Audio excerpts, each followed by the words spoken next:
BJP की सरकार बनते ही अगले 48 घंटे के अंदर drug mafia, sand mafia, cattle mafia और भू माफिया की कमर तोड़ करके यहां के नौजवानों के भविष्य के साथ खिलवाड़ करने वालों की संपत्ति को जब्त करवा करके गरीबों के मकान वहां पर बनाने का काम भारतीय जनता पार्टी की सरकार करेगी। अपने बुलडोजर का चाबी देने के लिए आया हूं कि भाई पंजाब के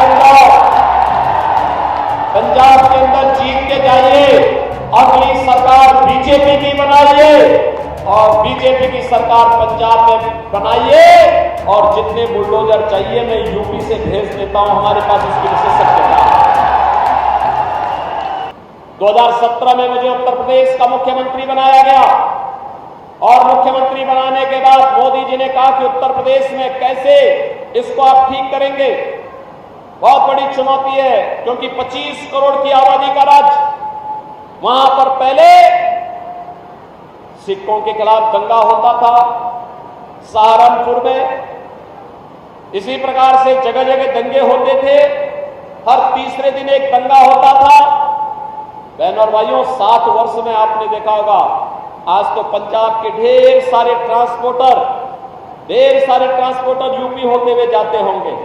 आज आप देखते होंगे यूपी में कोई वसूली नहीं होती उनसे, कोई लूटपाट नहीं होती उनसे, यूपी में दंगे समाप्त और माफिया भी यूपी की मिट्टी में मिल गए। अब यूपी में माफिया नहीं, अब यूपी में महोत्सव होता है।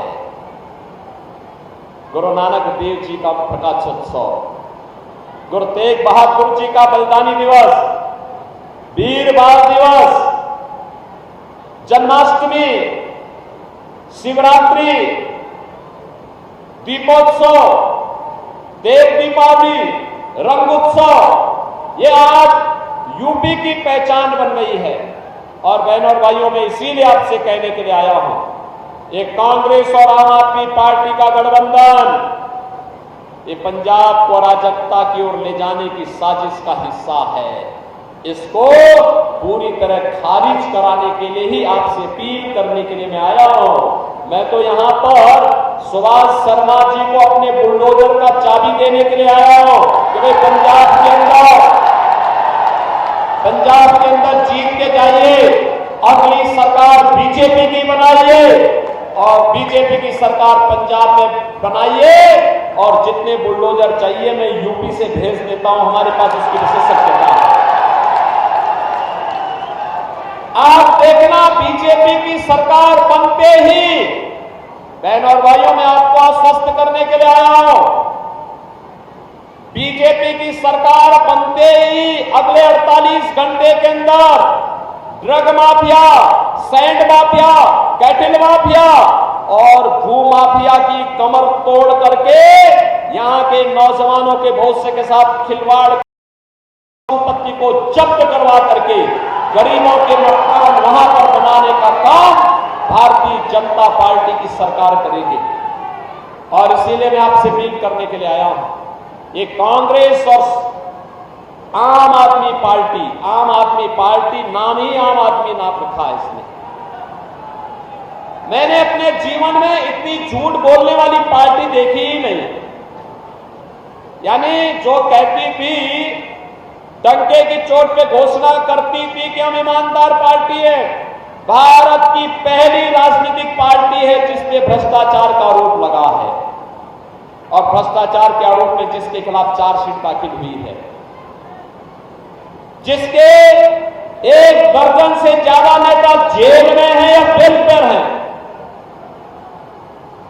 और अब कांग्रेस के समय में तो रिमोट से सरकार चलती है, ये तो हमने सुना था। पंजाब के अंदर तो जेल से सरकार चल रही है, ये भी हम देख रहे हैं। ये पंजाब की भावनाओं के साथ खिलवाड़ है। बहनों और भाइयों, कांग्रेस और आम आदमी पार्टी का गठबंधन का मैनिफेस्टो क्या कहता है? कहता है सरकार में आएंगे तो सरकार में आने के बाद गरीबी हटाएंगे। कैसे गरीबी हटाएंगे? तो उन्होंने कहा कि सभी की संपत्ति का सर्वे करवाएंगे और सर्वे करा करके उनके फादर, ग्रैंडफादर, उनकी मदर, उनकी ग्रैंडमदर ने जो संपत्ति उनको दी है उस संपत्ति में से आधा हिस्सा विरासत टैक्स के रूप में लेकर के और फिर पाकिस्तान, अफगानिस्तान और बांग्लादेश और रोहिंग्या घुसपैठियों को बांट देंगे। बहनों और भाइयों, क्या आप अपनी संपत्ति में से इनको इस प्रकार से डकैती डालने की छूट देंगे? क्या इस प्रकार की डकैती डालने की छूट देगा क्या हमारा पंजाब? बहनों और भाइयों, ये विरासत टैक्स नहीं, ये औरंगजेब का जजिया कर है, जजिया कर। औरंगजेब मुगलों का सबसे क्रूर बादशाह हुआ था। कोई मुसलमान भी अपने पुत्र का नाम औरंगजेब नहीं रखता है, क्योंकि औरंगजेब ने पहले अपने भाई की हत्या की, फिर अपने बाप को जेल में बंद कर दिया था।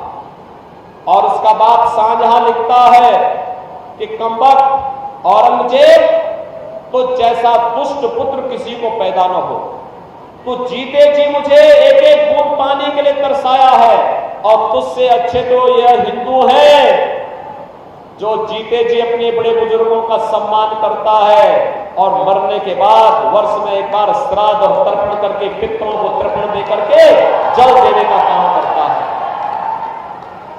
औरंगजेब ने हिंदू और सिखों पर एक कर लगाया था, इसका नाम था जजिया कर।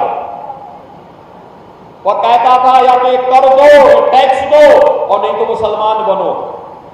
बहनों और भाइयों, औरंगजेब को जवाब दिया था गुरु तेग बहादुर जी महाराज ने, जिन्होंने सनातन की ढाल बन करके औरंगजेब को जवाब दिया था और बलिदान हो गए थे। ये पंजाब की धरती इन क्रूर मुगलों का आतंक रोकने के लिए पूरी प्रयास की थी, पूरी कोशिश की थी और इनको विफल भी किया था। और आज औरंगजेब की आत्मा एक कांग्रेस और आम आदमी पार्टी के मैनिफेस्टो के माध्यम से घुस गई है। और इसीलिए मैं आपसे कहने के लिए आया हूं कि बहनों और भाइयों, हमें औरंगजेब को दोबारा जीवित नहीं होने देना है। औरंगजेब को क्या जीवित होने देंगे? क्या कतई नहीं जीवित होने देना है। और इसीलिए मैं आपके पास आया हूं आपसे कहने के लिए, भारतीय जनता पार्टी आपके पास आई आपसे कहने के लिए, देश की जो आवाज है। अभी मैं हिमाचल प्रदेश से आ रहा हूं। बहनों और भाइयों, पूरे चुनाव में मुझे 15 राज्यों में जाने का अवसर प्राप्त हुआ। उत्तर, दक्षिण, पूरब, पश्चिम, पूरे देश के अंदर जहां कहीं भी हम लोग गए, एक ही आवाज है, एक ही नारा है, एक ही स्वर गूंज रहा है, और वह स्वर है कि फिर एक बार, फिर एक बार, और अब की बार 400 पार के नारे से आम आदमी पार्टी को तो चक्कर आने लगता है, क्योंकि 400 सीटों पे लड़ी नहीं सकती है।